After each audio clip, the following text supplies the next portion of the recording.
Welcome to my new blog. আজকে আমরা যাচ্ছি খেদাইতলা মন্দিরে, মনসা মন্দিরে, যেটা আমাদের বাড়ি থেকে 2 কিলোমিটার দূরে। তো চলো আজকের ভিডিওটি শুরু করা যাক। অনেকদিন পর ভিডিও করছি। যেহেতু মন্দিরটা অনেক গ্রামের ভিতরে, তো আপনারা এখানে হেঁটে বা এরকম অটোটা করেও যেতে পারেন। ঠিক আছে, বেশি দূর না, রাস্তা ভালোই আছে। অবশেষে আমরা মন্দিরে এখানে চলে এসেছি। আমি 2 বছর আগেও এখানে একবার এসেছিলাম, তখনও ভিডিও করেছিলাম। ওটা আমার সেকেন্ড চ্যানেলে আছে, শর্টস চ্যানেলে, আপনি চলে এখানে গিয়ে দেখতে পারেন। আর এখানে এখন ভালোই ভিড় হচ্ছে, আস্তে আস্তে এখন 10টার মতন বাজে। আরও ভিড় বাড়তে থাকবে যেহেতু আজকে শনিবার।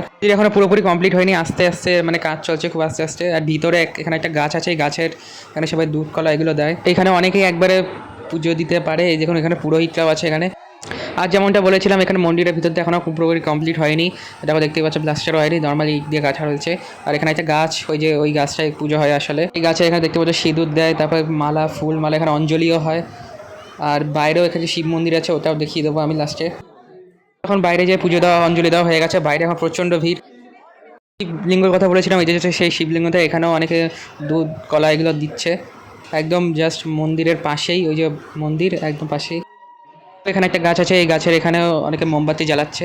এখানে মাইকে বলেই দিচ্ছে কোথায় কি জ্বালাতে হবে না। আজকে যেহেতু এটা পুজোর সময়, না হলে এমনি সময় আপনারা ভিতরেই জ্বালাতে পারেন। সব পুজো শেষে কিন্তু লাস্টে পাঁঠাও বলি দেওয়া হয়, যারা যারা মানে মানসিক করে। আর দেখতেই পাচ্ছ সময়ের সাথে সাথে কিন্তু ভিড়ও খুবই বেড়ে গেছে। আমরা যখন এসেছিলাম তখন এত ভিড় ছিল না, তখন ভিড় আস্তে আস্তে বাড়ছে। চলো এবার পুকুরে যাই। পুকুরে চলে এসেছি। এখানে আমার খুব ভালো একটা ফটো তোলা আছে এখানে, ঠিক এই জায়গাটাই একদম দাঁড়িয়ে আমি ফটো তুলেছিলাম। সেটা আমি দিয়ে দিচ্ছি, তোমরা দেখো। 2 বছর আগে তুলেছিলাম, তখন আমি অরেঞ্জ কালারের ড্রেস পরেছিলাম, আর আজকে অরেঞ্জ কালারের ড্রেস পরে এসেছি। তো আজকে ভিডিও ভালো করে লাইক করো, কমেন্ট করো, সাবস্ক্রাইব করো। Thank you so much. Next ব্লগের জন্য ওয়েট করো।